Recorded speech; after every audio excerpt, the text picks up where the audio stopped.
a pseudoscientific, quasi-philosophical, non-expert discussion platform dedicated to helping everybody find balance, all toward the objective of making a better, more balanced world. That's what we're trying to do here. And so our take on that is that we discuss metaphysics, we discuss spirituality, religion, mysticism, psychedelics, mindfulness, meditation, you name it. If it's helps somebody to find balance in their lives, we're probably going to try to find some way to talk about it. My name's Adam. I'm glad that you tuned in today. This is the final fourth part of a 4-part series that we did with EJ from Freedom Faction, an alternative news outlet with a social media base. This is like the most kick-ass 4-part series I've ever seen in my life. Make sure that you catch part 1, 2, and 3, even if you don't go back and listen to those before you listen to this one, or watch it if you're catching this on YouTube. But we have gone all over the place. I'm not going to lead you through that and summarize it for you. You can go check that out if you're interested.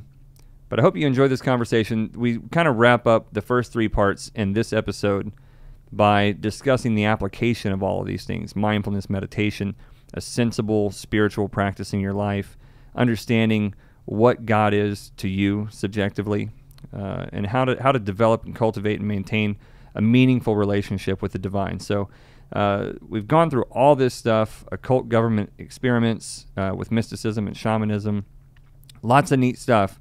But this episode is really about the application of those things. How do we take this information and do something meaningful with it in our lives that actually helps us to be better people, happier, and more fulfilling in our lives. So that's it. Without further ado, thanks so much for tuning in. Make sure that you like, share, subscribe. Let us know what you think. Hopefully this helps you out in some way. We always like to hear if it does. This is Adam with EJ from Freedom Faction on the Wayfinder Podcast.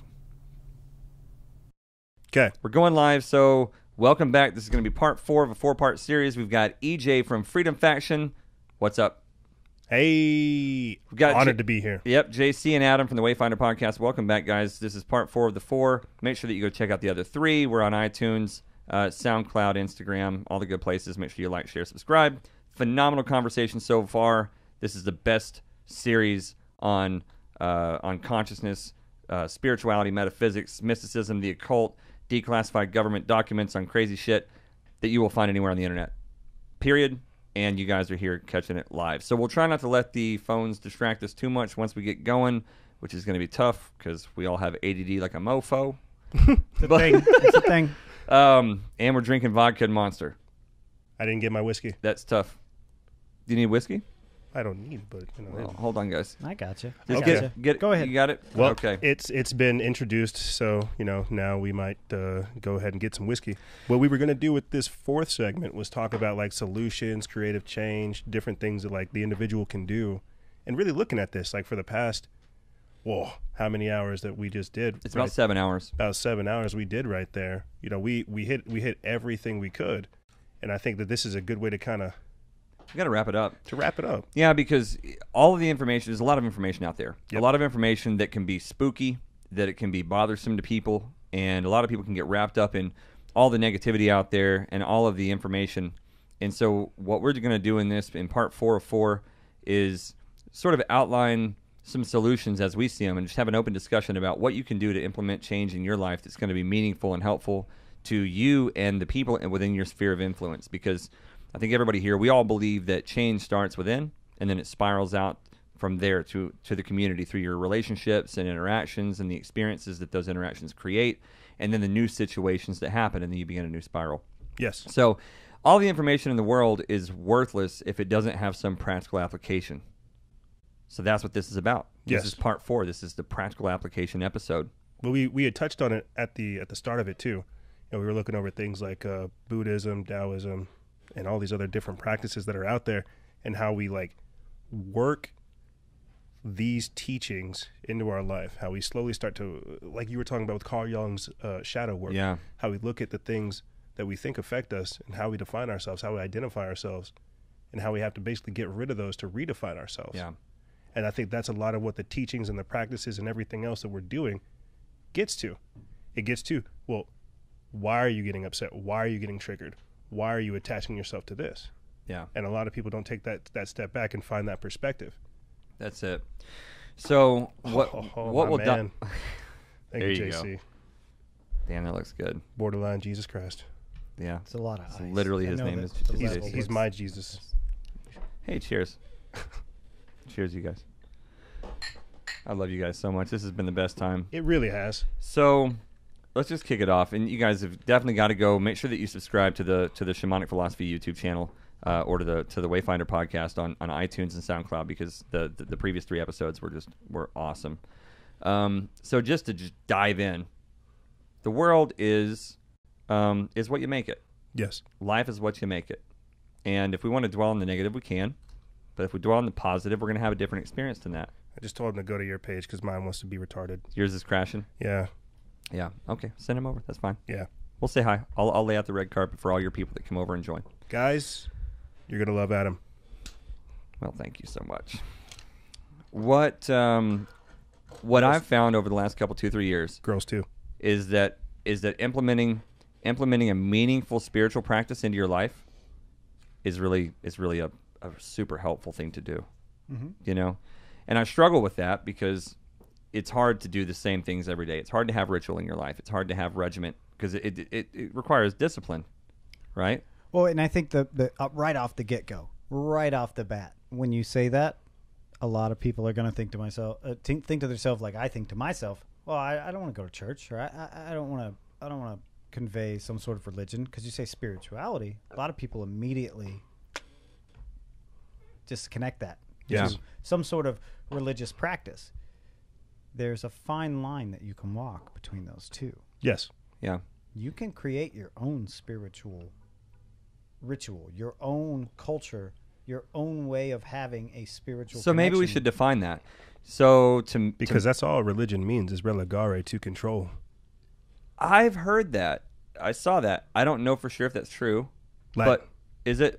Latin. Okay. So in my view, when I say it, right, and I don't like to just make up words or misappropriate words, but to me, spirituality is very inward. You know, it's something that we do our own spiritual thing. We have our own spiritual beliefs about all the stuff we can't see. But to me, religion is the ritualistic implementation of those beliefs in your life. Yes. That's all I mean. When I say religion, it's a ritualistic implementation of your spiritual beliefs, you know, in your daily life. Sure. You Yes. know?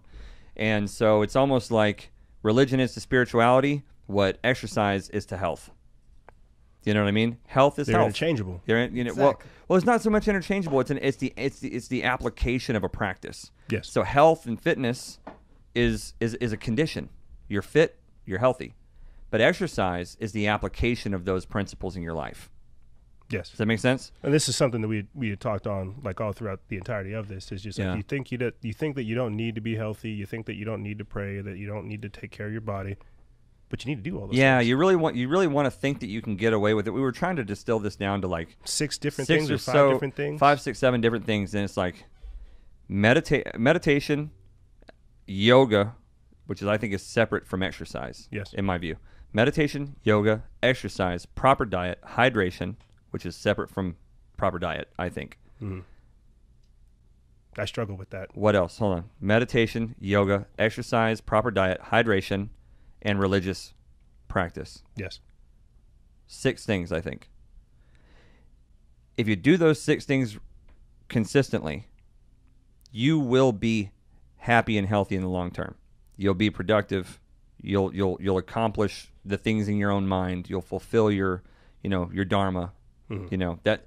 But if you think that you can slide without meditation because you're doing the other 5, you're gonna see You're going to see some slacks you're in gonna some see places. some slacks in some places, and you're gonna start feeling that tension where things aren't going quite as well as they could. And you'll be like, "Damn, what's wrong? I'm doing all these things," and it's very frustrating when you're doing 5 of the 6. And it's very easy to go, I don't think I need that. I've been doing 5 of these 6 things really well, and just because I'm not doing that 6th thing, things aren't working out, so I'll stop doing those 5 things. It's Yeah, real it's easy. real easy. It's Fuck it. What's really the point? easy. I think This isn't working out for me. I think people get to a point though, or it's good that people at least get to a point to where they realize they need those 6 things. Yeah, Mm-hmm. And I think trying to achieve those 6 archetypes of your life, that's where kind of people have this hesitation, because it's like, oh, well, that means I have to completely overhaul what I'm doing. It's like, yes, you do. But that's what we were talking about at the start of the show, is the requirements for success, the requirements for happiness, and the things that you have to do to move forward. You have to identify what is happening in order to get what will happen. Yeah, the what will happen is what to me is important, right? Because when I made this connection, we talked about this yesterday at lunch. It's like, imagine you're applying for a job that you want, right? And they're like, A, you gotta fucking show up on time. You know what I mean? B, you have to be able to, perform this certain task, whether it's, making 10 phone calls a day or lifting a box up onto the third shelf in the storage room, whatever your tasks are. You come into a job, and when you apply for it, you decide you want it, you know that you have to do certain things to keep it, and you do those things. But we all have, we have a problem because we don't realize that these are the 6 things that you need yes. to be happy. Let's just say to be happy. That's not the best way to put it, but until we figure out something better, that'll be a good placeholder. Yeah. To be happy, like the 6 keys to happiness or whatever, to maximal fulfillment in life. Yes. You know what I mean? Because so many things spawn off from that. If you're meditating, then you're going to be mindful. You're going to implement mindful practices in life. You're going to make mindful decisions in life. You're not going to make decisions from an off-balance standpoint. So a lot of things spiral out from that practice of meditation. Yoga is the same kind of thing. You start doing a lot of yoga, you get really nice and flexible. Your brain gets really focused. You get really in touch with your body. You start to understand, you perceive reality different whenever your yoga practice is in place. And then you start going, man, I want to work on my strength, and I want to really strengthen things. And then you want to go grab some weights, and you want to do some cardio. Right? I'll be the first to admit, I started working out heavily, going to the gym at least like 5 times a week back in April of 2018. And dude, the amount of work that I feel like I can take care of now is beyond me. I laugh at like the half-ass attempt I was doing beforehand, but it wasn't half-ass attempt. I was operating at my maximum output, because that's the maximum output that I was giving to myself. Yeah. Does that make sense? I could speak on that. When I was in the service, I was working a station in Korea, my first deployment duty station, and we were working 12-hour days, 6 days a week. Damn. Hard work. Damn. Hard work. Didn't have a car. Walked 2 miles to work. Walked 2 miles home after a 12-hour day. And I felt like I was physically about as fit as I could possibly be.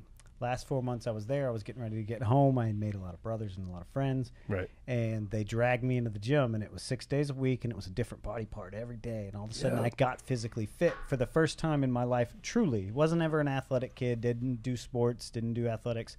But I thought before I went to the gym, before I started an exercise regimen outside of physical exertion at work and doing my job, that I was about as built as I was. I was capable of doing these long hours and these extraneous things. And then all of a sudden, there's a discipline and an exercise and a mental fortitude that you have to go and do that after doing what you think you're already fully capable of doing. And I'm glad you said that. Mental fortitude is a real thing. Like, willpower is a huge thing. Like, in relation to this, in relation to life, just in general, having the mental fortitude to withstand, I want to say psychic attacks, because that's everything we've been talking about, but having the mental fortitude to literally identify what is occurring to you, what is about to happen, what could happen, and then choosing to go a different direction, that is essential. But people don't do that. They react. They don't have that mental fortitude to stop what is happening to them and change it. And that comes, they let it happen. And that's where meditation and mindfulness comes in. Yes. Because whenever you meditate and you bring yourself to center, you start contemplating. It's one component of meditation, obviously, one of many. But you center yourself through meditation. You separate yourself from your thoughts and your feelings and your emotions, and you become your own little center. And then you start to acknowledge the thoughts and feelings that come into your awareness. And this is how I do it, and this was taught to me by other people who I assume do the same thing. Through mindfulness meditation, separate yourself from your thoughts and your feelings. And whenever a thought pops into my head, when I'm sitting there trying to meditate and focus, and then this thought comes into my head, whatever it is, thoughts always do that. I wrap it in a yellow balloon or a red balloon, and then I just release it. And I let it float off, and I watch it float off, and that thought goes away. Let it be. And then I sit there, and then another thought will pop in, and I just put another balloon around it, and I just release it in my head. And then after you do that for a minute or so, you're clear, and the thoughts just stop coming. And it's a helpful thing to do. And once you separate yourself from your thoughts and your emotions, then you can decide where to go from there. Yes. And depending on what's going on in your life, you may want to implement different meditation practices. But it all starts with breath control, and it starts with separating yourself from your thoughts and emotions. Once you do that, then you start going, okay, here's an issue in my life I want to meditate on. I'm having a problem at work, and I'm stressed, and this thing is happening. What can I do about it? Yes. And you're now operating from a place of center instead of a place of being off balance, and being in a place of fear or anxiety, which is where most of us make decisions from. And the only decision reactive state. You're reacting. It's a reactive state. Mm-hmm. That's the only thing you're doing in those places is you're reacting to your stimuli. It's the fight or flight thing. You're rarely going to make the best decision when that's where you're coming from. Yep. Making decisions from a place of fear, which is what anxiety is. Anxiety is a place of fear. It's on that spectrum. That's not the best way to go. And so we all float through life not being mindful, not meditating, not separating ourselves from our thoughts and emotions. We think that we are our thoughts and emotions, and then we're living in anxiety and we're being in a reactive state. And so that just goes to what you're saying. Which leads me to my next question. Do you guys think that it is healthy to practice a healthy level of detachment? Explain. Detachment in what sense? I think it's either, what is it? It's either Buddhism or Taoism that practices that detachment of letting yourself go.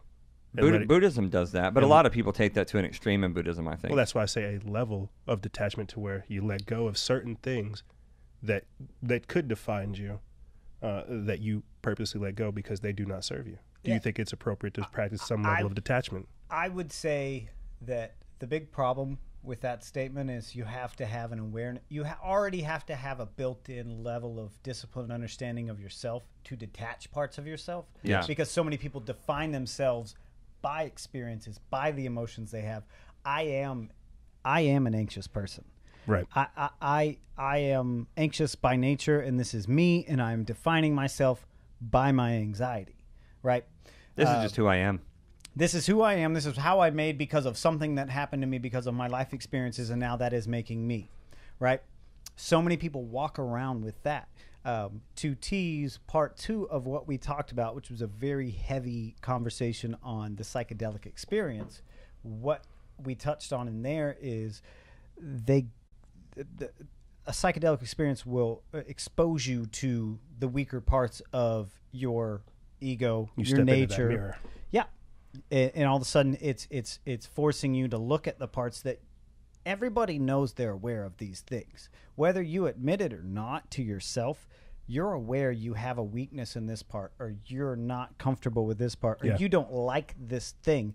And I don't like this because I don't like it doesn't mean that it's a bad thing. You're choosing that emotion. So with a psychedelic experience, you're now exposed to that thing that you're choosing to go, oh, I don't like it, it's bad. Mm-hmm. But that's not necessarily the case. Just like emotions. Oh, my goodness, I'm depressed. I'm sad because of what happened to me. No, that's a reaction. Yeah, that's a you're choice. sad. You're sad because you're allowing yourself to be sad about that thing. You're choosing that. And so what you can do is take control, be aware, at least in the first part of it, is recognize it, and then start to understand it, make a relationship with it, and then now change that relationship. And that's the beginning of an understanding that can start to release things. That's what Tao and Buddhism's. But you can't just one day just wake up and go, oh, okay, they said I can release this part of me, I'm going to release this part of me. No. There has to already be like a little bit of predetermined discipline that you have to build up. And some people can't come to that on their own all the time, or you have to be aware of it and start to work on it. And it's a long game. And it's the long game. That's why it's exercise. Mm-hmm. That's why it's practice. Every day. Meditation. That's where practice. the meditation practice comes in. It's discipline. Yeah. Well, that's what I was talking about at the start of this, is how that's my definition of freedom, is discipline, self-awareness, self-knowledge, and self-mastery. Like before, I was telling you guys, I have a problem with emotions. I sometimes choose not to let myself feel certain things because I feel things intensely. Mm-hmm. But that's something I have to work through, is having that knowledge of self, saying, hey, look, you got these things good, but you need to work on this a little bit. That means you have to allow yourself to say, okay, I have a few problems here. I should probably work on that a little bit there. A lot of people don't want to look into the mirror like that. Yeah. And a lot of that comes from conditioning, especially as men. right? So men, we're kind of conditioned where it's like the only emotions that we're really supposed to feel are typically like anger. Yeah. You know, we talked about this a couple weeks ago on the podcast with Lone Star Grappler. Our buddy David Hulsey is a competitive grappler and stuff. And, you know, like he's one of the most macho dudes you'll ever meet. He's just fucking jacked and tatted up. And he's got a beard and he fucking chokes people out for a living. What's up, dude? You know what I mean? Ugh. But he's like the sweetest guy. You know what I mean? He's a spiritual guy. And he loves God, whatever that means to you. And, you know, we talked about that. Like it's this toxic masculinity that we feel like as men we're not supposed to feel fear, anxiety, sadness, loss, any of that stuff. It all just funnels straight into the fucking anger tank. And then it just comes out. Well, they say depression is anger turned inwards. Oh, yeah. Ooh. As a person who has suffered from depression, yeah. Yeah. You're angry at your inability to deal with stuff. Yeah. You're angry at your inability to process or overcome. Yes. Right? Because like you said, I'm not supposed to have these problems. I'm a grown man. Oh yeah. You know. I didn't realize you were perfect. And I shouldn't have these thoughts or these emotions. So now that I have these thoughts or emotions, instead of recognizing them, thinking about them, processing them, Mm-hmm. well, that's not what I'm supposed to do. I'm not supposed to even have them in the first place. Yeah. So now I'm angry at myself. And so now I'm beating myself down and I'm just pushing that further in, and then you start to spiral. It's a self-perpetuating cycle. Yes. So it's hard for us to do. It's hard for us to do these things. It's hard for us to acknowledge these emotions. Sometimes it's hard for us to say, "Yeah, I'm depressed." It's hard to identify that. That leads me into surrounding yourself with the types of people and the types of environments that are nourishing. Right? It's a word that I've been loving the last few months. It's just nourishing. Yes. I like saying it. Sounds right. I like thinking about that word and what it means in so many different contexts. You know, I'm surrounded with fucking nourishing people at this point in my life. It's true. You I know. went to sleep and felt very loved and warm in this house. I left 2 pictures for Braden and Jet. Braden and Jet. Yeah. And I smiled at the fact that you guys, like, that really did my heart joy, knowing that I could give you guys pictures and Oh, you'd be man. grateful even for that. Tell my kids are going to trip out. Yeah, but When they get home. But you're hitting on it. Isn't it important that, I mean, you came down here, you've had conversations with him. You haven't met him. You don't know him. You don't know me. We didn't know each other until You know yesterday. your energies. And we have just had the best time communicating. You're one of the best people I know. I feel like we're friends and we've known each other for 10 yeah. years and we haven't seen each other in 10 years. Dude. You know? Oh, yeah, bro. There's something about being able to surround yourself with people like that and communicate with people like that that you get to have conversations. We've talked for literally on camera 7 hours, off camera 15 to 16 hours of deep conversation of things that most people will not talk about to anybody. Their spouse, Yeah. you know, their child, their that's because mother and father. We're willing to reveal that part of us that is seeking that level of kinship and that level of like community. Like, we're all willing to say like, hey, this is where I was doing bad. This is what I'm doing now. This is where I'm trying to get to. A lot of people say, well, I'm content being bad. I'm content being here. And it's like, well, you shouldn't be. I mean, to each their own, but you shouldn't be. You're so much more. And this is how I see everybody. I see everybody with so much beauty and so much potential, so much divinity that I'm just like, that's always been my thing. Tell me how beautiful you are. Yeah. Tell me how amazing you want to be. I will follow you there. And so we tend to see ourselves as reflections or through the reflection of our social lens. Like the people that we're around are going to reflect an image of us. How do they view me? Because that's how I should be. Yeah, you know, and this idea came to me a while back. Actually, I heard this quote recently, and it encapsulated it fairly well. And it was like, you fall in love with people who make you love who you are when you're around them. Yeah. You fall in love with people who make you love who you are when you're around them. And I think that that's a good way of looking at it. What I thought of a few months earlier was something to the effect of like, you know, it's much less elegant, but it's like it's okay to use your surroundings as a mirror to live by, but don't try to impress people. You know, don't try to live up to a thing to impress people, but try to surround yourself with people that you don't want to disappoint in your behavior, your private and your public behavior. Be real about what that should mean to you. Exactly. Yeah. You know what I mean? No, it's a big part of it. And it requires you to surround yourself with the right people. If you have to go home and like take the cloak off of oh, okay, I'm home and I get to like I get to be me, and that me when you take that cloak off is to vent about, you know, the shit you had to deal with or whatever you had to deal with. All of a sudden you're not being authentic. It's a sign, you know, when you can come to a place where the people that you're surrounded with, whether it be work, family, home, whatever it is, you need to find a place where you can have that authentic voice. Because if you're operating in a place where you can't be in that authentic voice, then that's not the place. It's not the place, and you know, it's like you just said a minute ago. Like we've never met EJ before. You know, he and I have done some podcasts together before Had this conversations, but you guys have never even talked. No. Before you yesterday. No. But you felt like he's somebody who's, like you said, you feel like somebody that you've been friends with for 10 plus years and haven't seen in 5, 6, 7 years or whatever. Good to see you again, brother. Good to see you again. You know what I mean? And it's there are people out there that are the kinds of people that we want to be involved with. There are people out there that are uplifting and nourishing people, and if you will seek those people out and know that you deserve those kinds of relationships, you'll attract those kinds of people, you know? And if you just don't allow yourself to settle for less than that, then you'll fall into those relationships. And sometimes that's one of the great things about social media. You know, we met through social media. You know, we've made other friends through social media that are like-minded people. And you take the goodness and the positivity and the clarity and the really uplifting self-reflection that you get from these relationships. You bring those home.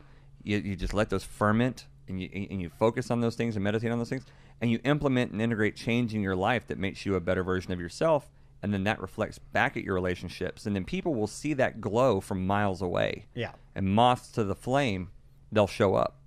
You know. I had an epiphany earlier today.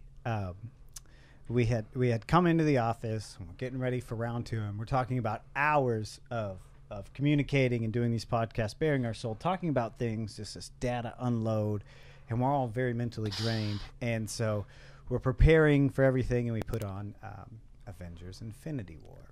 And for everybody out there, I'm going to talk on that just a bit. No major spoilers at all. I still didn't finish it. There was we got halfway you through. fell asleep through it. Yeah. But I did my push-ups. As soon as I got up, I did my push-ups.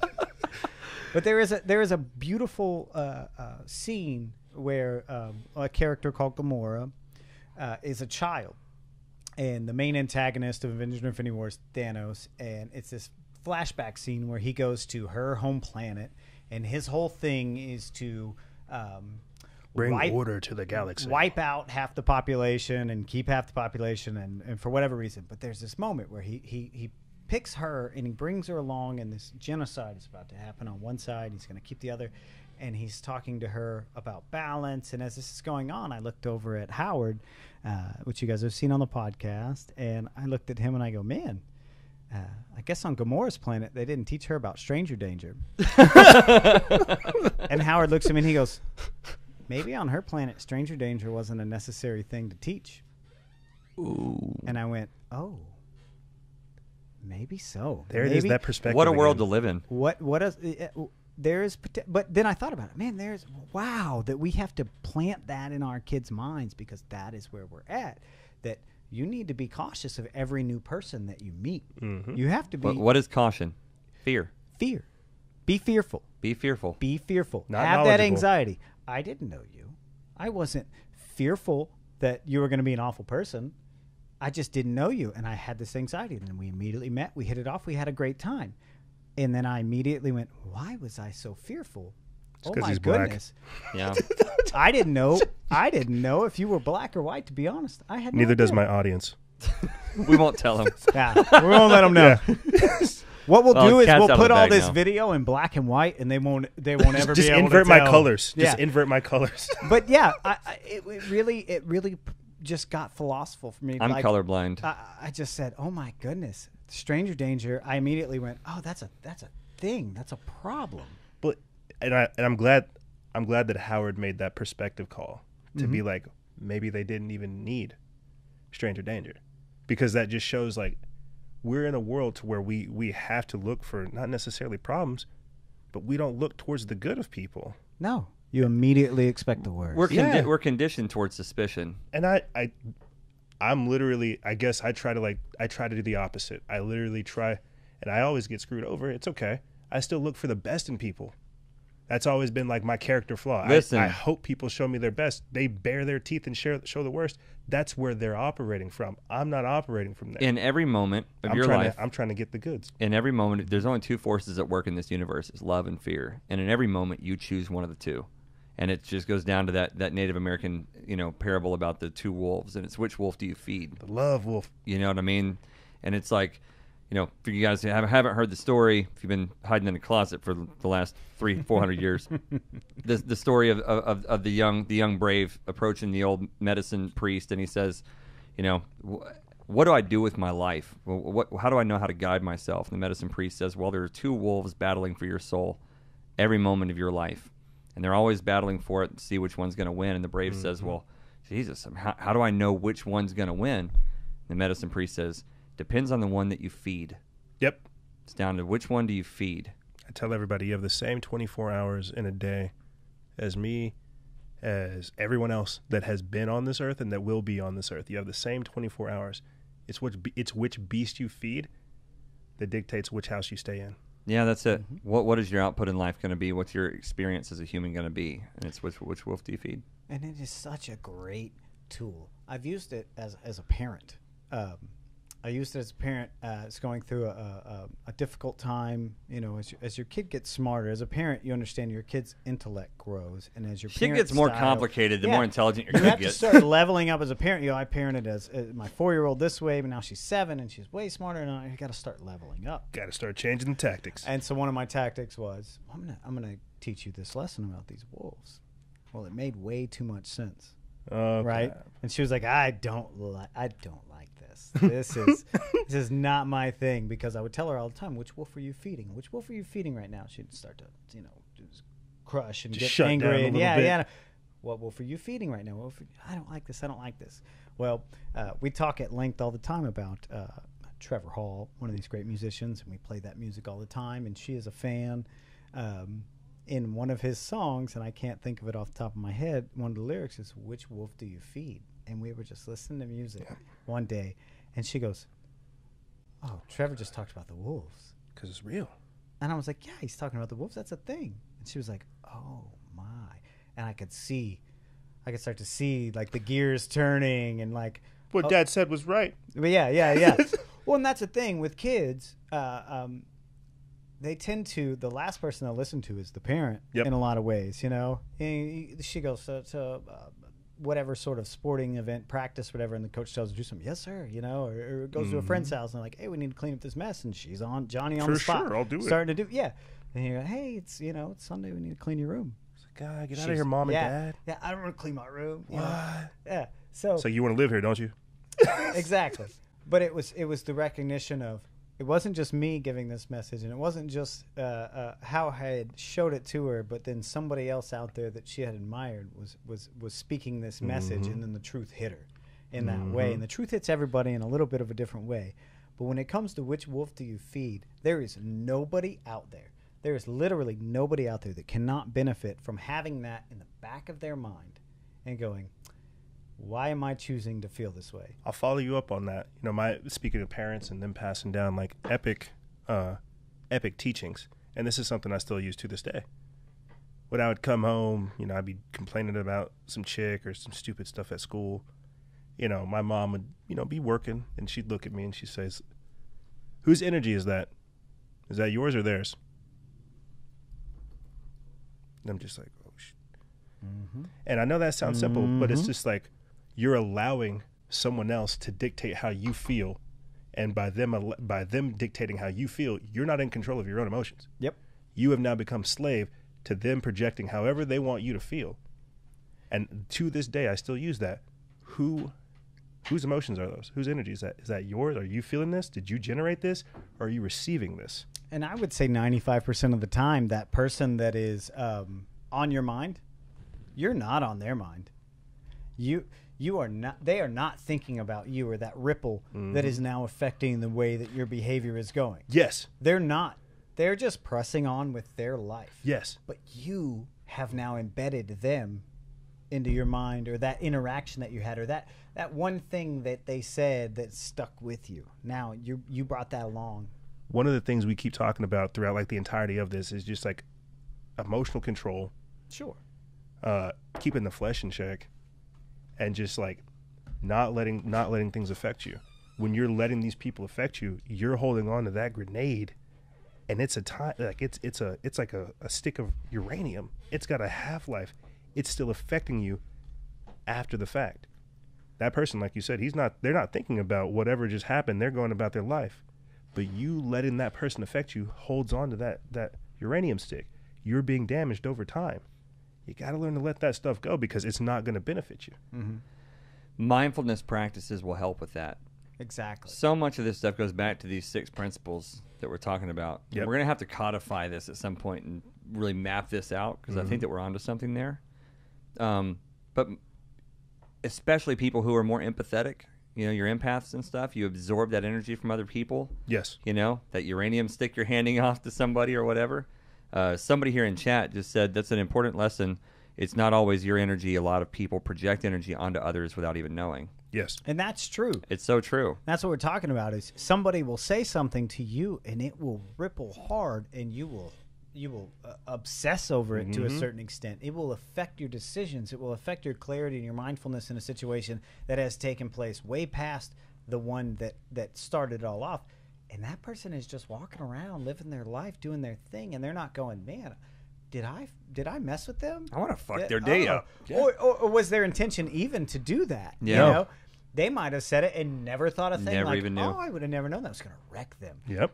But we all do it. I know I am super guilty of it. But I'm aware of it now, and I will allow myself to catch it later. Almost, I need to be better about it. But we all can be better in a lot of different ways. It's like how do you catch your energy? How do you catch like your I guess your presentation? Like, how do you catch that?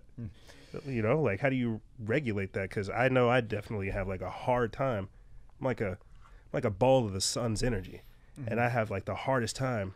And that's part of my life's journey is learning to slow down and learn discipline and mastery, because I'm just like, yeah, let's get right to it.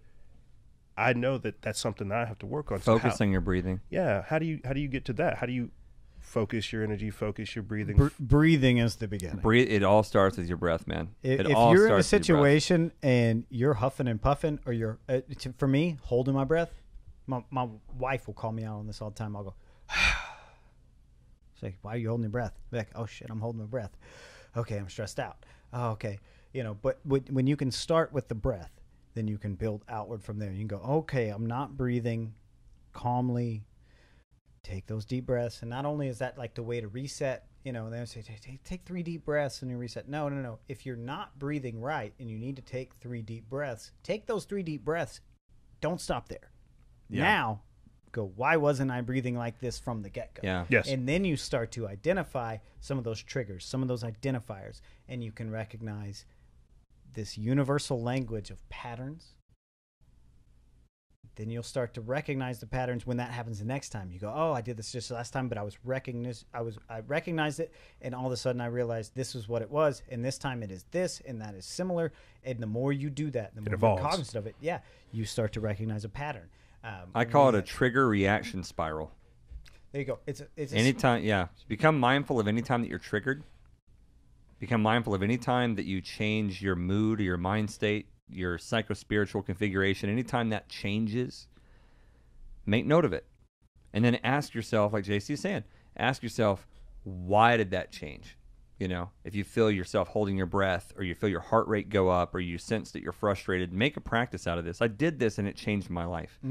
Was I carried around a little notepad with me, a little tiny, notepad, little bitty one, carried it in my pocket. And then anytime I noticed my mood change, I would mark it down and just say, I got angry at 1:50 p.m. And then I just jot down a quick little reason why, because I forgot my car keys and couldn't find them. And then I realized over the course of the week, the first week I did it, and I was pretty diligent with it because it kind of becomes addictive to do. Mm-hmm.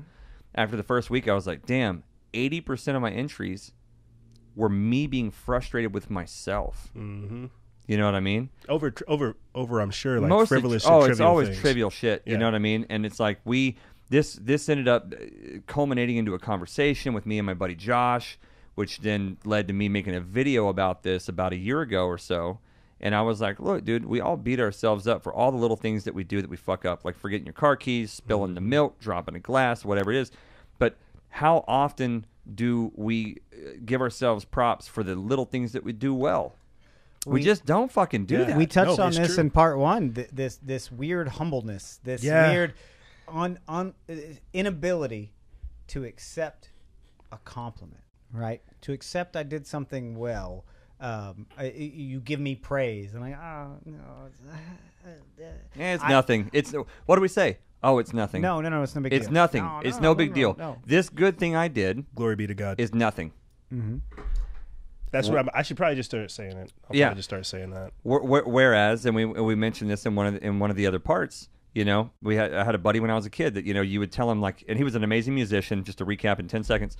This amazing musician, he was a wonderful person. He was a light in the world, and people would give him compliments, and instead of going, oh, it's nothing, I'm nothing, my great things don't mean anything, instead of diminishing himself, his accomplishments, and the blessings that he was passing on to other people, he'd say, James, that was a beautiful song you wrote, or that was a beautiful thing you did for that person, and he would just look you dead in the face and go, yeah, man, glory be to God. Yeah. Glory be to God. And this is not just for anyone who doesn't know, and hopefully if you're following this podcast and this platform, you know, when I say God, I'm not talking about any specific it's not the Judeo-Christian God. We're not putting in the confines of a specific religion. Yeah, this is not your any specific religious God. This is the universe. This is whatever that greater higher power is. Think about whatever spirituality reaches you. Yeah, whatever you interpret it as. Yeah. So leading into that, we'll slide into religious practice in life. Yes. Right? We got 6 principles to work on in life that we've talked about, as far as I can tell. Probably more. Probably more, but we'll go with the 6 for now, and then we'll work out the rest later. How do we find religion? If the 3 of us can agree that it matters, right? And how do we help people understand a way that you can use religion in your life? In a way that matters, it's helpful. And my thing, just to throw it out there, is understand that you are one of a trillion sperm that reached the egg. You had nothing to do with that. You then were born into a family you had nothing to do with. Went to an elementary school you had nothing to do with. A middle school and a high school you had nothing to do with. You met people that were in your neighborhood that were at your school. You really had virtually nothing to do with your life till you were 18 plus years old. And then even at that point, you're basically acting on the DNA and the cultural conditioning that you got up to that point. Yep. So the only thing that interrupts the spirals in the paths that you were set on is mindfulness. Is conscious action. Conscious action. Stop and take stock of where you are. Take account of where you are, where you're headed, what's going on, and then adjust accordingly, right? Yeah. And so for me, understanding that there is a higher power that we need to give thanks to is quintessential. For the fact that we are where we are, that I've got 2 arms, 2 legs, and a face, and I can go to work, and a lot of people don't have any of those things. Mm-hmm. You know what I mean? A lot of, we talked about, a lot of babies are born with HIV that they didn't ask for, and then have a really rough life, and they die at 4 years old because of it. It's sad. We don't like talking about it, but there are some pretty dark, shitty realities that we could have been born into that we weren't. And if you can just acknowledge that and give thanks for what you do have, to me, that's the quintessence of spiritual belief and of faith in a higher power. If I can just give thanks for what I do have, the gifts that I do have, and then try to implement conscious thankfulness practices into my life, to give thanks on a ritualistic basis, on a regular basis for those things, and then to divert those thankful energies into productive output in my life. Yes. Sure. To me, that's as religious as you need to be. Mm-hmm. Yes. Give thanks on a regular basis to a higher power than yourself. Because that higher power, once you start practicing mindfulness and you start thinking about the source of where we come from and how the world works, and you start looking around in nature, you start to realize the idea that we just came from fucking scrap metal in a junkyard and it just randomly assembled itself into the complexity of life. It's honestly like it's absurd. Yeah, it's absurd. It's like honestly disrespectful. Well, and it takes a lot. It's disrespectful to the divine. It takes a lot of pressure off yourself. You know. Yeah. You walk around all day and you don't have any understanding of any sort of higher power. Yep. And that's fine if that's your belief, but ask yourself if that's how you truly believe, that you're just here because you're just here and you don't have any sort of outlet for any of that. Man, that's a lot of pressure to walk around on your shoulders. And this, I actually have this like written down here like as a question too, and I'm glad you brought this up. You know, we had a little riff right there, like speaking about God. What is the problem with God? Why is it that people don't want God to exist? Why is it that they attach identity or themselves or project themselves onto what they think of as God?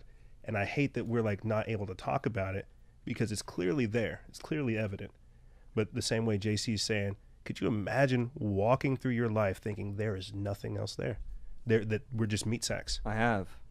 I've been there. So I was like a Christian when I was a kid, and I became an atheist through my 20s, and all the while I was studying spirituality like it was Lord of the Rings. It was a fantasy novel to me. Wow.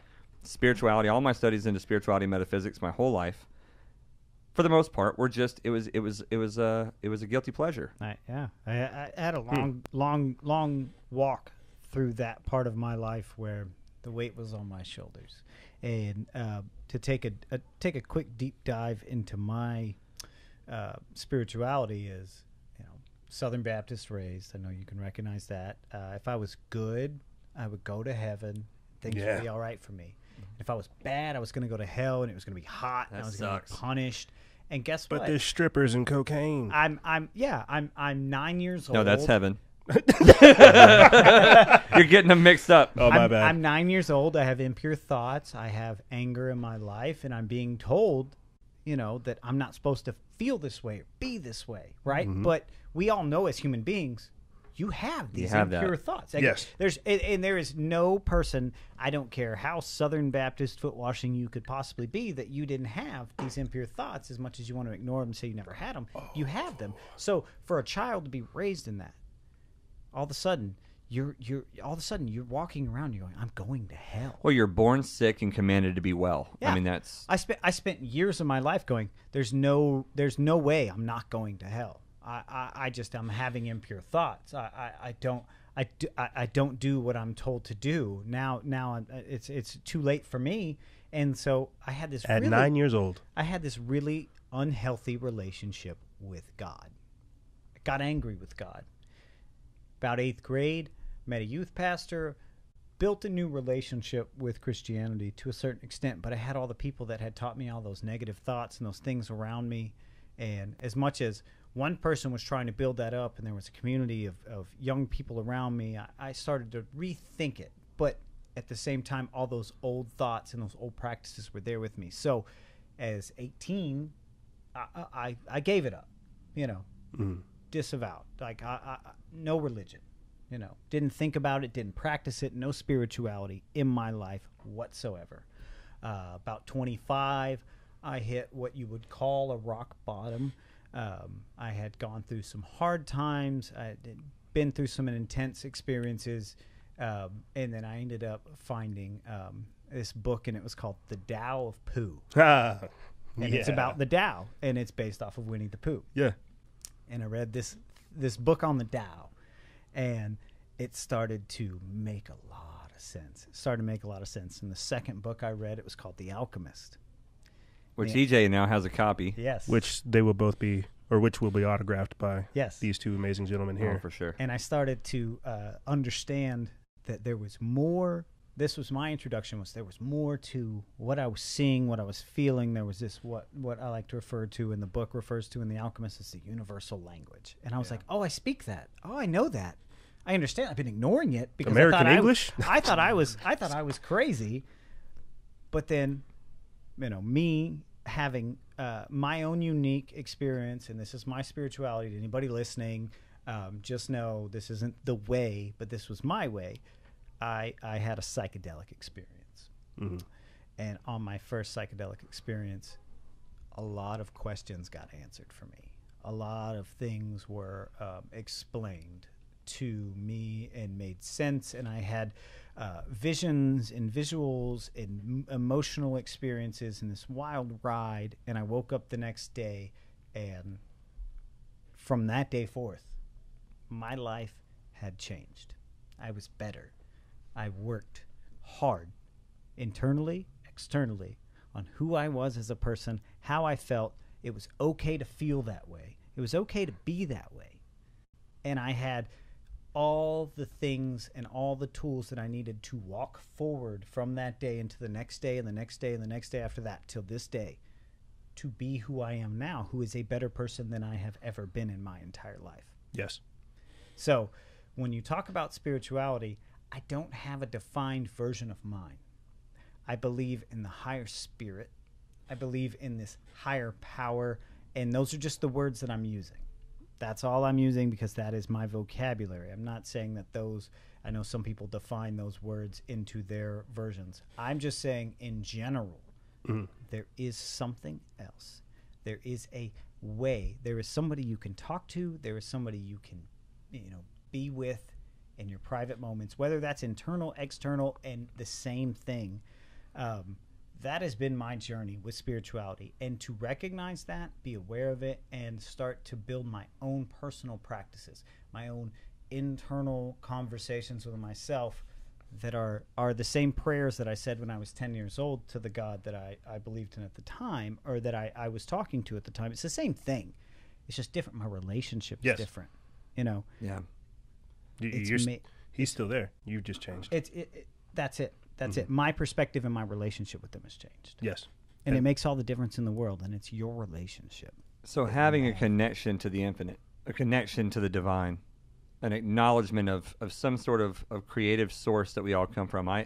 I've been defining for the last 2 or 3 years, I guess 3+ years, defining God as a binary, fractal, self-replicating algorithm that makes up all things. And that was like my super left-brained computer guy brain coming up with something like that. Like it's a binary, fractal, self-replicating algorithm, right? Because that's kind of how I found God, But it all goes back to build whatever framework around that you want, right? Whether it's a long-haired guy with a beard, you know what I mean, sitting on a cloud, whatever you want. But you start breaking all of reality down into binaries, into love or fear, and you go, is this action that I'm taking, is it encouraging love or fear?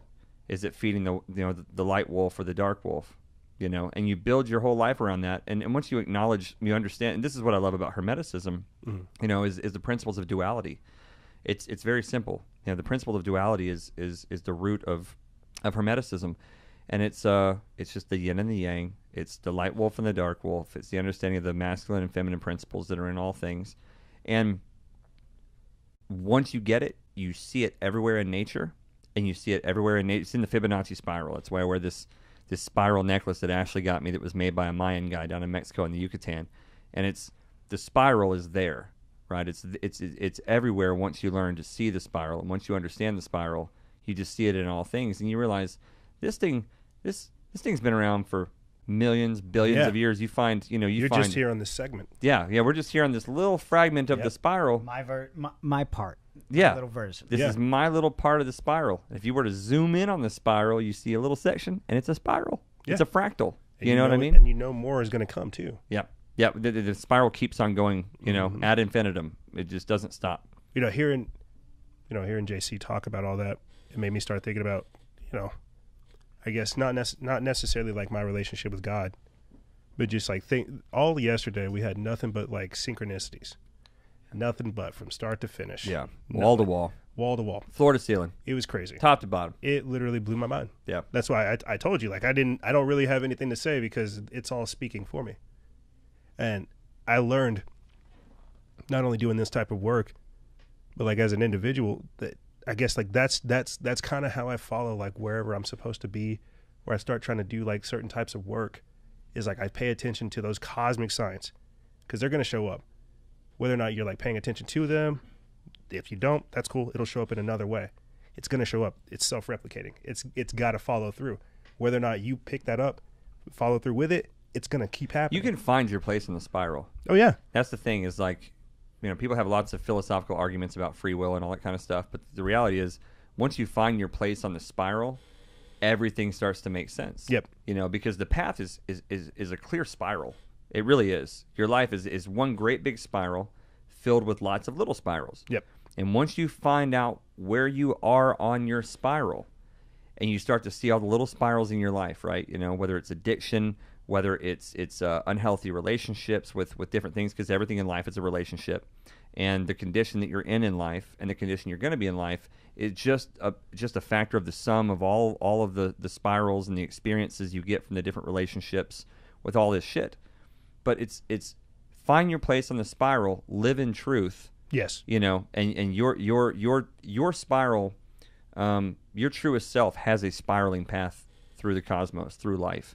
And it has to do with surrounding yourself with people that are like-minded, which is ideally people who also live in truth, right?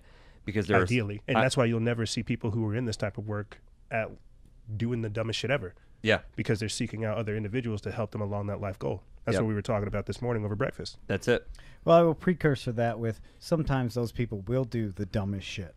And that's why you got to get them back on path. But you don't catch them caught in that trap. Mm-hmm. You don't get them caught in that trap because they are surrounding themselves with people. Yeah, I do dumb shit all the time. Mm-hmm. But I'm surrounded with people that hit me in the head and knock me back on course. That have your best interest at heart, that want to see you succeed. They don't want to spiral down with me. Exactly. So even if I want to spiral down for a weekend or so, come Monday, you know, my people are going to be like, hey, let's get this shit back together. It's like, nice little detour. Are you ready? Yep. Exactly. And that's... Go ahead. No, I was just saying I'm just to your point, you know, just building on. That's part of it. You surround yourself with the people, and everybody that you surround yourself is living in that same truth that you're living in. Yes. And you guys are conversing about it and having these conversations. All of a sudden, you're not finding yourself 6 months down the road going, "How did I get here?" Yeah. You don't have to go that way. You don't have to get to the bottom of the barrel to pull yourself back up out of it. Yeah. You're already out of it. Yeah. And now you have to think, and this is where I find myself thinking, you know, these days is not necessarily where do we go from here, but you have these teachings, you're trying to practice these things. Like, how do you do it better? Like, you've already got success in some certain places. You've already got happiness and bliss. How do you improve? Like, I talk about it all the time, how to step into this work, step into this life cycle, this pattern, and you'll unlock certain abilities, certain senses, certain strengths, and like we were saying before, certain susceptibilities, because you are more sensitive now. How do you do that better? Iron sharpens iron. Yes. Surround yourself with the right people. That's it all comes down to your environment, man. That's what this is. You know, we could do so much work on our own, but I mean, you know, even 99.999% of all monks in history go to monasteries. Yep. Because you're surrounded with other monks. Yes. You know what I mean? The human spirit was kind of meant to be a part of a community. Yes. It's what we're kind of meant to do. You know what I mean? JC, do we need to restart? We're good? Guys, we're doing this for YouTube, so we kind of got to manage our cameras and all that kind of stuff. But yeah, you got to surround yourself with the right people. Yes. And that's not an easy thing to do. But I think so. One of the things, you know, we've been very fortunate. You mentioned the energy, like in our household. Mm-hmm. You know, you stayed the night with us last night. We've never met before in person. Yeah, no, this is my first time meeting Adam. Yeah, this is the first time that we've ever met in person. We did a podcast a year ago, and then we did a podcast back in November. Yep. And other than that, that's it. Mm-hmm. But we met. It was like JC said to you a minute ago. It's like we've known each other our whole lives and hadn't seen each other in 10 years. Yeah, you know man. what I mean? Because spirit family is what it is. When people come to our house, sometimes they'll comment on the energy there, and that's an energy that you build into your home, and you do that through prayer and meditation. We've prayed over our home. We've prayed on the walls, on the property. You know, we have a protective and nourishing boundary that we've prayed into our whole property. Nice. And when people come over, they comment on that. You know what I mean? And then you bring people into your home who are nourishing, who are positive, who are uplifting. And we've had some people that have come into to our house at times, and they have to leave, and they're like, I don't want to leave. Like, it's overwhelming the you know, amount of love that's yeah, here. I don't want to leave and go back to the outside world, because we have our own little mystical island. Your own little paradiso. Yeah, our own little paradiso that we've kind of got going. But we have shown some people, I think, that exists. Yes. And I know that some of the people who visited us at our home didn't know that existed. They don't know what it's like to have a peaceful home. They just had a house. They didn't have a home. That's it. You know what I mean? But just to show someone, to let someone experience what a place of love and acceptance and authenticity and openness and understanding, what that feels like.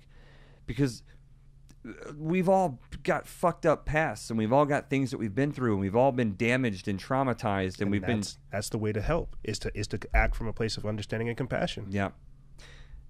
And so many people don't even know that you can have that.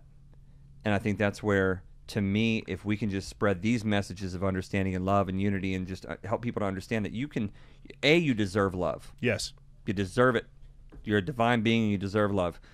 Don't settle for less. We accept the love we think we deserve. Ooh, yeah, you said it's wrote down. I wrote it down. You wrote it down. Thank God. So yesterday, EJ said, say it again. We accept the love we think we deserve. We accept the love we think we deserve. That's so strong, man. We accept the love we think we deserve. And we don't walk, a lot of people, I didn't. I told you. It's only been the last couple of years that I even realized that I was worthy of love, you know? Mm-hmm. And you can't give love properly if you don't know that you deserve it yourself. Yes. You know? And a lot of people like to think that, well, I love everybody. I'm gonna treat everybody with love. I'm gonna take care of everybody. Big-hearted empaths, are these kinds of people, and yet you'll see the damage that keeps them from accepting love themselves. Yeah. And then you'll see how the love that they try to output is often not equivalent. It's not. Yeah, it's oftentimes misguided. And I can speak to this because I am one of those big-hearted empaths. Real talk. Yeah. I literally said it before he said it. You know, I expect not to have my love reciprocated, and that's okay. I'll still give it anyway. Yeah. But it gets to a point to where you're like, well, I would like to be appreciated. And because you haven't learned that some people aren't able to appreciate you at the level that you want to be appreciated, you begin to think that you're not getting appreciated or loved. And it's like, no, they're only able to appreciate themselves and you at the level that they're able to comprehend. You're comprehending things at a different level, so you're wanting that higher love. They're giving you what they can give you. And this is where a level of it needs to be like, you need to accept that. Accept what is and what can be, rather than just wanting what you want, because that's like emotional superiority. That's like emotional dominion, where you're saying, I want you to love me this way, and if you don't love me this way, you're a piece of crap. It's like, no, that's no, you're missing the point. They're giving you what they can offer. You're wanting more than that. Mm-hmm. And that's my thing, because I do love intensely. I have intense passion. I want more. You're pretty intense. I know. You're pretty intense. I love it. So when you create a preconceived notion in your mind, right, of the love that you would like to receive, right, or achieve, yes, right, this is the love that Not I lust. feel like I deserve and I want, and we're talking about the same people that had the conversation earlier about we won't accept compliments well, but yet we do in our minds create an expectation of the love that we would like, not deserve, and I'm not going to put any of those connotations, but you go, this is the love I deserve. This is what I'm putting out. This is what I should get back. And you're expecting a human being that cannot read your mind to provide. Figure that shit out. Yeah. You just figure it out. Yes, you give me this thing that I have never expressed to you, even though I've felt like I've dropped a hint, but I never actually said to you what exactly. Well, part of that I think is that we overlook the fact that, like, motherfuckers ain't inside our head.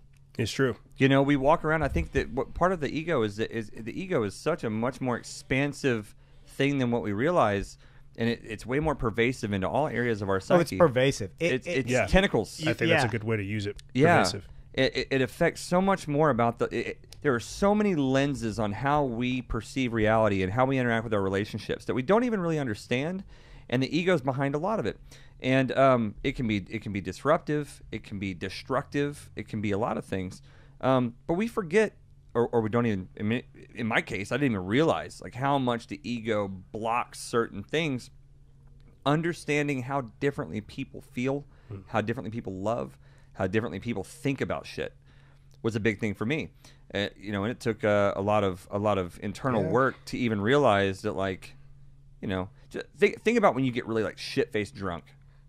how differently you think versus when you're stone cold sober. Mm-hmm. Yeah.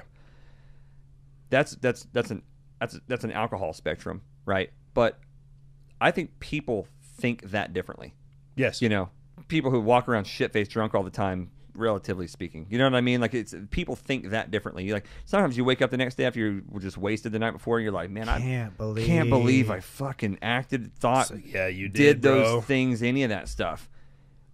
And I'm not trying to say just the destructive things that you do on alcohol or whatever, but even whatever you do. Sometimes there's positives. to Sometimes that. there's positive there's things. a lot of positives that'll come from that. Yeah, a lot And of you still wake up and go, I can't believe I said that, Yep. did that, whatever. I've been wanting to say that for 10 years to my dad. and it finally came out. I finally said it. Dude, I've been there. But I can't believe I said that. yeah. Oh, I definitely could have said it better. But people think that differently. Yep. That's one person's brain on one substance. But think about different human beings, you know, like On multiple substances. on multiple. Yeah, because we are drugs. We're all made of different chemistry and different. We're all eating different foods and Yep. drinking different fluids and breathing different air and Different lifestyles. interacting with different people with different lifestyles. We have Different mindsets. different values, different priorities, different mindsets, different struggles, different traumas, different beliefs. All this shit. Absolutely. I think we are fundamentally so fucking different than what we think. Yes.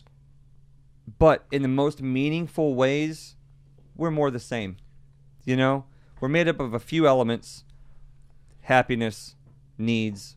You know, it's like a series of needs and fulfillments in life that we all have with each other. But like the way that a human being processes things is so different, and I think we overlooked that part of it.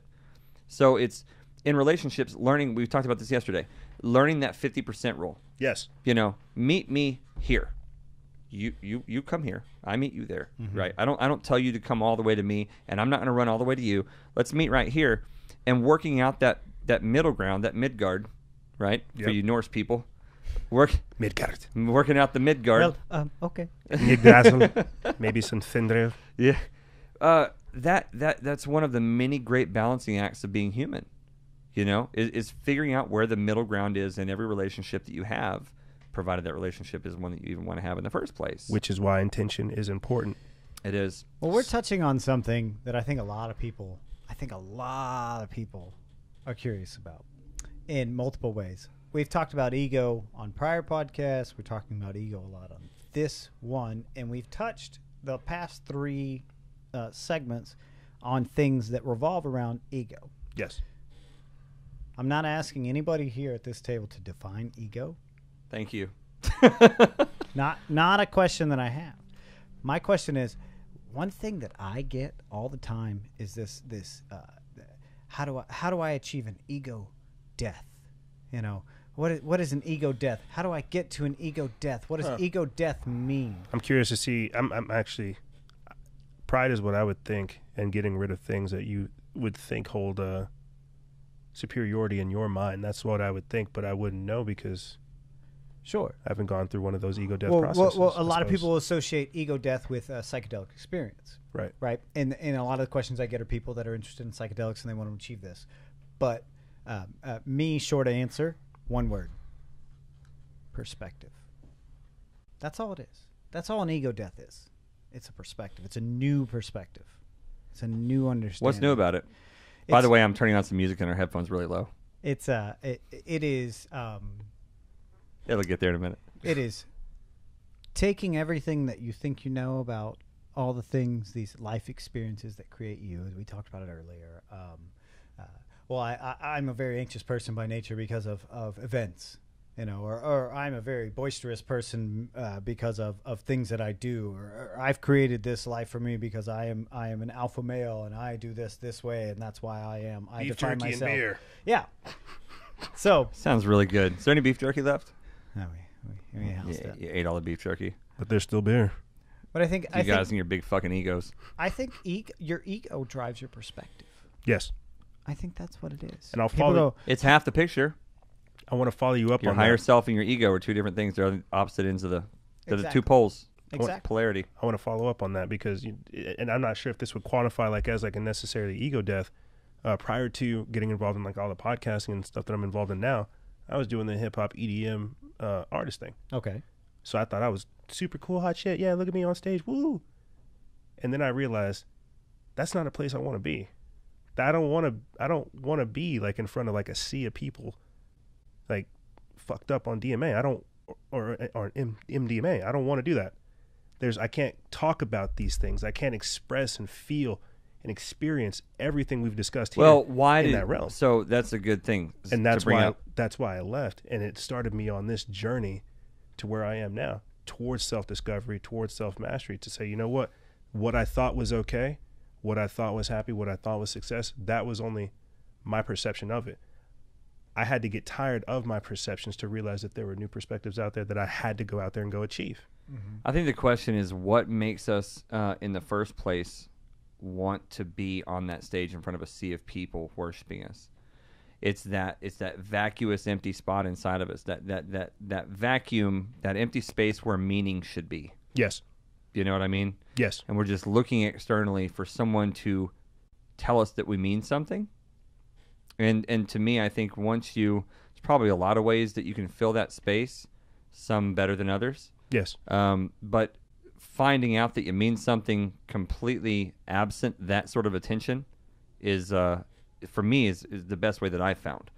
Is understanding that you have a place on the spiral, and the more you become aware of that place, and the more fully you fill that space, the more fulfillment that you put into your life, and the more truthfully you live your life, the less you need that from other sources. That outside affirmation. That outside affirmation. You know what I mean? It's easy momentarily to lose track of it. I do it. Everybody does, I'm sure. I certainly do. Maybe more than most. I don't know. It's easy to get caught up in that ego thing for a moment. But again, iron sharpens iron. And when you're surrounded with the right people, you find yourself it's like when you're bowling and you put the bumpers up over the gutter, Mm-hmm. You surround yourself with good people, you kind of just bounce off those bumpers and you move back into the middle, and you know what I mean? Yeah. You got to do it that way. You stay on track. Well, you said outside affirmations. Outside affirmations. Maybe that's a big part of the ego test, the ego check. Mm-hmm. Maybe if what makes you feel really good is getting other people to tell you something or respond to something you did, and that's what makes you feel really good. That's a good ego test for where my values lie. How do I feel truly about myself? Is it what other people say about me, think about me, react with me, or is it necessarily how I feel about myself? And going back to I think every time that I've opened my mouth this whole episode, I keep saying the same thing. Going back to mindfulness and meditation. When you surround yourself with positive people and you're in that place of mindfulness and meditation, you go, okay, am I on the right path?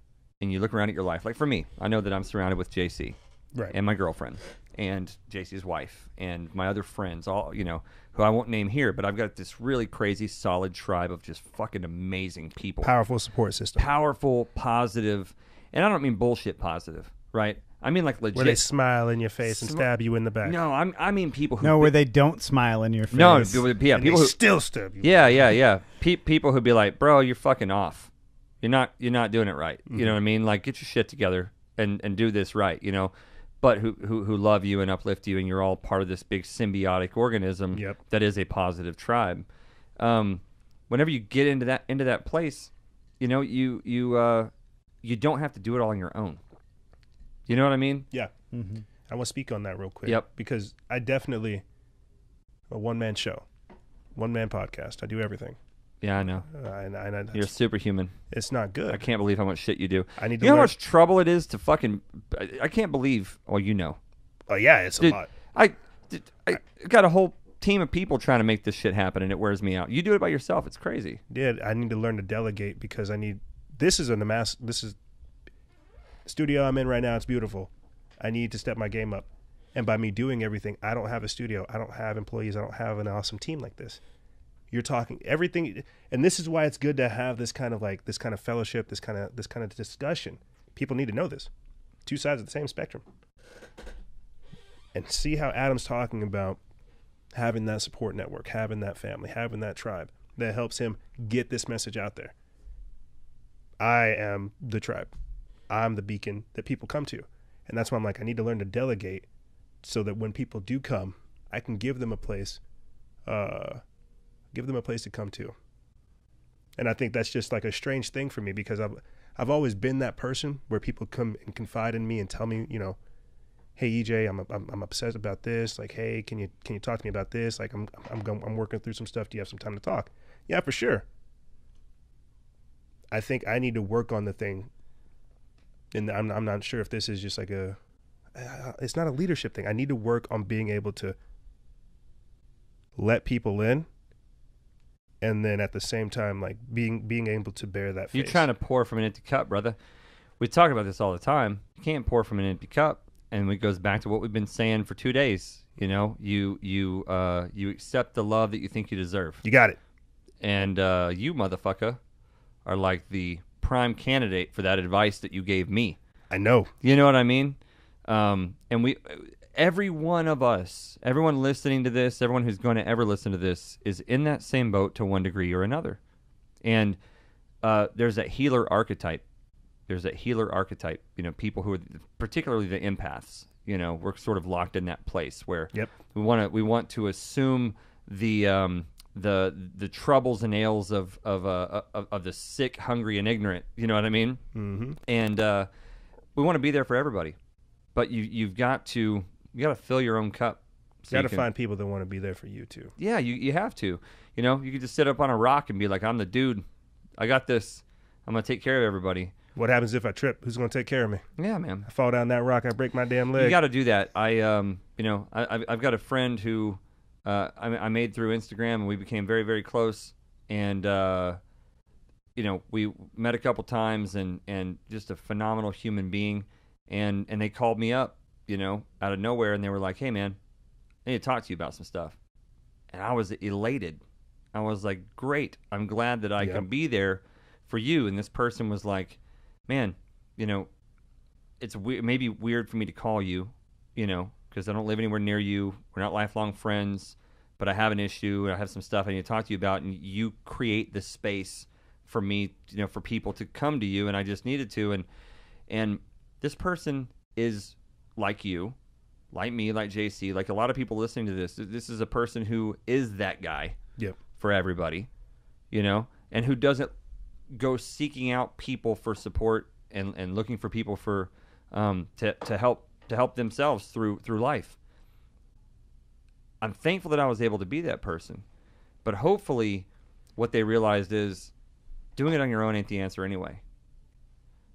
Yes. It's not it. Don't be afraid to go seek people out. Don't be afraid to ask for help. Don't be afraid to be part of a wolf pack, because being a lone wolf doesn't be, you know, call it being tough or masculine or whatever it takes, you know, or whatever it is, but that ain't it. We're here to be part of a tribe. We're communal people. You were a lone wolf. Now you're 3 lone wolves. I know. This has always been a thing. I'm not gonna lie. This is I think like my lifelong journey. The same way I'm like, I gotta learn mastery and self-discipline. I gotta learn to fully trust people and work with them. Mm-hmm. I'm willing to work with them. I don't trust them. They can show me their face. And that's what I was saying before. Like they show me the side of them that they would like for me to work with. And sometimes it's evil and sometimes it's bad, but that's okay. I'll still work with them. I think I need to take that extra step and say, you know, and pull people in. I just have a hard time, period. You know, because maybe I could use the whole archetype. Oh, I've been hurt, or I've been stung or broken too many times. No, the reality of the situation is most of the people that you're walking around interacting with are not the people that you need to surround yourself with. Yeah. You know, plain and simple. Honestly, it's a rarity that does not occur that often. We're very lucky. Me and Adam have the bond that we have, but backstory to it, we met long ago, through 20 years. Yeah. And it was not because we ran into each other. It was a divine appointment, indirect meeting, and then a juxtaposed just separation. Didn't see each other for 10 plus years. Yeah. We were driving yesterday back to your house. Yeah. And you were playing, I forget which song it was by Trevor Hall. Uncle Joe. Where he was talking about having the brotherhood that understood. Woo! Mm-hmm. And I know that sounds like... Guys, go listen to Trevor Hall's song, Uncle Joe. I was in need of the medicine and the company of my brethren. Of my brotherhood that understood. That And it wasn't until I got into work like this that I realized I needed to have like a brotherhood. And I say that because I mess with some of the Proud Boys out there in New Mexico, and these are the same guys I'll be at the gym with, and we'll be talking not only about America but also about spirituality and the same things we're talking about here. And I didn't understand that like the same way we're having this kind of fellowship here, and it's just like powerful, engaging. Yeah. Then you go back to your life. You go back to normal everyday thing. And you're like, gosh, I wish I could have another conversation like this. You need to have a brothership and a fellowship that understands what you're going through, because 9 times out of 10, they've gone through it too. I hopped up on Instagram Live, I think, a few days after I'd gotten back from South Carolina, because I was going through some stuff. More people were dying around me, and I got up on there on Instagram and I told people, it's important that I know that because we think we're conscious, we don't think we're supposed to feel things, that we don't let ourselves really, say, oh, I have problems, I need to work on this. That's actually very dangerous, because we're shooting ourselves in the foot, we're discrediting things, and we're discounting emotions that essentially make us who we are. Sure. Prior to that, like a week or two before I had left for South Carolina, I got up on Instagram Live, and more people were starting to die around me. Like for 2 weeks, people were just dying around me. So I was just like, I was in a state of like, I'm not gonna lie, fear. 10 people died around me within like 2 weeks. Like friends and family, yeah. Yeah, and I'm like, oh my God, like I was worried. And so Jason Bassler of the Free Thought Project calls me. He's just like, hey man, I saw your Instagram. I just want to check on you. How you doing? For the next hour, I'm just talking to Jason, just talking to him about like, it's not about the politics. It's not about the page. It's not about this. It's like the same thing I'm telling you. We're in a different sphere now. You're more susceptible to certain things. You've got to learn not to be triggered, not to fall for certain things, because yeah, everything that you are experiencing is real, but how much of it do you want to let affect you? You got to learn to have that discernment and that filtration process. Well, and I think that's kind of what we've hit on in multifacets, and it kind of puts a perfect bubble on things. Is you create your reality. Yep. You choose who's in your life. You choose what emotions you want to feel. You choose what you want to pursue. You choose what you want to research. You choose what your recreational activities are, what your life is going to be. And once you can take mastery of those things and understand those things, see, you have recognition of all of these events. Now you have mastery over it. Now you have control over it. Whether or not it hurts and it feels the way it feels, that is going to be there, but you have recognition of it. That is the whole conversation that has been taking place. It's a conversation that we've had that is about being in control. Yes. And I have a hard time, and I think that's the true part of it all. At the end of the day, I have a hard time letting go. I have a hard time, not necessarily with control. I'm not a control freak. I would like to think that I'm not a control freak. No, I understand. Girlfriend might be. I'm not. I could care less. It's always the other one. Yeah. It's always her. It's her. She's a control freak, not Give a me. shit less. That's why she ties the ties, bro. I can't even tie my shoes. Shit. She did a good job with your hair, though. She really did. Yeah. You guys can thank my girlfriend, who is white, for doing this. That's right. I'm with a white girl. I don't know. That's Interracial couple, dude. Yeah, but I've been with her since high school, so it's not even a thing to me, man. Like, really. And this people attach so much shit to nothing, and I'm just like, we need to stop. Yeah, we need to learn to let things be. Yeah, and this is what I'm saying. I have a problem. I might have a problem with control. I don't think I have one. I think I might need to have a problem with it so I could control more. I don't care, and that might be like the other aspect of it. You do a good job of controlling your thoughts. So it's enough in the conversations we've had. You're at least aware enough of those, and that's really where it all starts. We have got to wrap this up for now. And let me just say, so we're gonna close this out. I hope you guys love your hosts, because this is some amazing content that you will not get anywhere else. Thank you so much, man. Thank you so much. That's EJ. Oh, thank you, man. That's EJ from Freedom Faction. If you guys are not following Freedom Faction on Instagram and on Facebook, it's my favorite alternative news outlet that there is. He's a great guy. and wonderful information. Listen, this has been a 4-part series, and we have killed it. It's been, I don't know, 7, 8 hours of conversation over the last 2 days with 2 awesome guys. Yeah. And then me. 3 awesome guys. I was about to say, your math is off, man. Your math is off. And we're gonna get this. We're gonna get this whole conversation broken up into, I think, 4 videos of about an hour and a half apiece. We'll drip feed it to you day by day. Yeah, and we'll get it out over the next week or so. So please make sure that you're subscribed on YouTube to the Shamanic Philosophy channel, and then on iTunes and SoundCloud at the Wayfinder Podcast. Okay, it's gonna be incredible. Episode 1 was kick-ass. I don't remember all what we talked about because my brain's still blown. Episode 2, we talked about psychedelics. I think it's one of the best conversations on psychedelics that exists on the internet. I agree. Holistically looking at the wheres and whys and hows and whats, all the different dimensionality of the psychedelic experience and the benefits, and it's a great conversation on psychedelics. Episode 3 builds on that. Episode 3 killed it. What our understanding of our reality. Yes. The 3D realm that we live in, or 4D. I don't know what they consider what we're operating in. Is 3 or 4. 3 or 4? They usually 3. say 3. It depends on who. 3. They say the 4th dimension is what, time. What EJ has done is break the 4th wall on your own life. And go, hey, for 50 or 60 years, we've been studying, we're aware of, and here's what you need to know about. So there's important conversations, there are important links, there are documents that we are going to touch on. Yeah. You brought the truth hard. Blew my mind, started to make sense of things that we have had private conversations about that aren't things that we just found out on our own.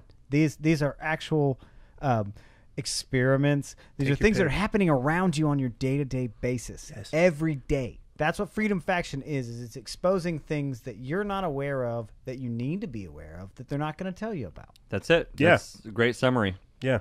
That's it. I see mainstream media and I go the other way. Yeah.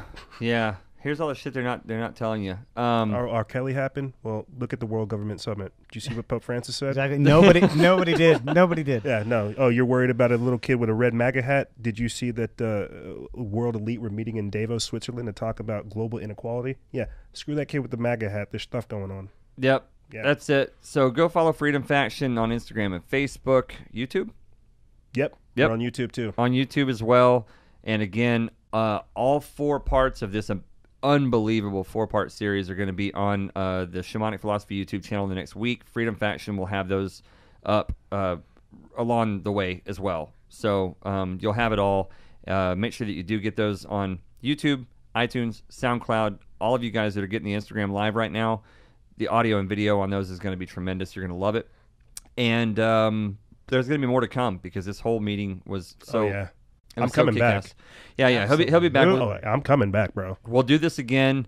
We love you guys so much. We do this for you, and we appreciate all of the reciprocal energy, the questions, the participation. You guys like, share, subscribe. And as long as we know that you guys are interested and that you're benefiting from this, we're going to keep doing it. So, love you guys. And on that note, we're going to sign out. May the light be upon you. May peace be within you. May you be a sun on the paths of all men. That's it for today, guys. Have a kick-ass week. Love you. Later. Later.